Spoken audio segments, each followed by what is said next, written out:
Welcome to കെഎൻറ്റില physics academy. ഈ ഒരു വീഡിയോയിൽ നമ്മൾ ഡിസ്കസ് ചെയ്തുകൊണ്ടിരിക്കുന്നത് കോൾബർഗിൻ്റെ സിദ്ധാന്തങ്ങളാണ്.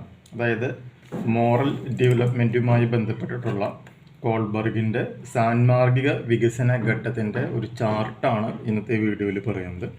നെക്സ്റ്റ് ക്ലാസ്സിൽ നമ്മളതിൻ്റെ ഡീറ്റെയിൽ ആയിട്ടുള്ള കാര്യങ്ങൾ പറയും.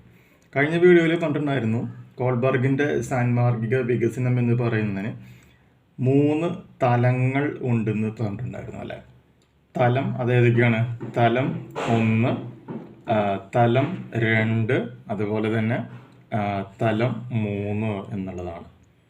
അപ്പോൾ തലം 1 തന്നെ 2 ഘട്ടങ്ങളുണ്ട്. ഘട്ടം 1, ഘട്ടം 2. തലം 2 2 ഘട്ടങ്ങളുണ്ട്. ഘട്ടം 3, ഘട്ടം 4. തലം 3 2 ഘട്ടങ്ങളുണ്ട്. ഏതൊക്കെയാണ്? ഘട്ടം 5 അതുപോലെ തന്നെ ഘട്ടം 6. അപ്പോൾ അത് ഏതൊക്കെയാണ് എന്നുള്ളത് നമുക്ക് ഇന്നത്തെ ഒരു വീഡിയോയിൽ ഒന്ന് പരിചയപ്പെടാം. ഈ തലം 1 എന്ന് പറയുന്നത് അതിൻ്റെ പേരാണെന്ത്? വ്യവസ്ഥാപിത പൂർവ്വ തലം എന്നാണ് പറയാം.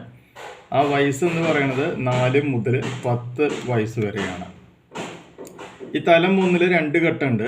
ഘട്ടം 1 അതാണെന്ത്? ശിക്ഷയിൽ നിന്നു രക്ഷപ്പെടാൻ ഉദ്ദേശിച്ചുള്ള അനുസരണ ഘട്ടം. ഘട്ടം 2 ആവശ്യങ്ങൾ തൃപ്തിപ്പെടുത്താനുള്ള ആയോജന ഘട്ടം. ഇതാണ് ഘട്ടം 1 ഘട്ടം 2. ഇനി ഘട്ടം 2 എന്ന് പറഞ്ഞാൽ എന്താണ്? വ്യവസ്ഥാപിത തലം 10 വയസ്സ് മുതൽ 13 വയസ്സ് വരെയാണ്. അതിലത്തെ ഘട്ടം 3 എന്ന് പറഞ്ഞാൽ എന്താണ്? സംഘമാനദണ്ഡങ്ങളോട് ആയോജനം പുലർത്തുന്ന ഘട്ടം. എന്താണ്? സംഘമാനദണ്ഡങ്ങളോട് ആയോജനം പുലർത്തുന്ന ഘട്ടം. ഇനി ഘട്ടം 4 എന്താണ്? സാമൂഹിക നിയമങ്ങളോട് ആയോജനം പുലർത്തുന്ന ഘട്ടം. സാമൂഹിക നിയമങ്ങളോട് ആയോജനം പുലർത്തുന്ന ഘട്ടം. ഇനി തലം 3 നോക്കാം. തലം 3ൻ്റെ പേരെന്താണ്? വ്യവസ്ഥാപിതാനന്തര ഘട്ടം. 13 വയസ്സിന് ശേഷമാണ് ഈ തലം 3 ഉണ്ടാകുക. അതിലത്തെ ഘട്ടം 5 എന്താണ്? ജനായത്ത രീതിയിൽ അംഗീകരിക്കപ്പെട്ട നിയമങ്ങളുമായും സന്മാർഗ മാതൃകകളുമായും ആയോജനം പുലർത്തുന്ന ഘട്ടം. എന്താണ്? ജനായത്ത രീതിയിൽ അംഗീകരിക്കപ്പെട്ട നിയമങ്ങളുമായും സന്മാർഗ മാതൃകകളുമായും ആയോജനം പുലർത്തുന്ന ഘട്ടം. ഇനി ഘട്ടം 6 എന്താണ്? സാർവലൗകികമായ സാൻമാർഗിക സിദ്ധാന്തങ്ങളുമായി ആയോജനം പുലർത്തുന്ന ഘട്ടം. എന്താണ്?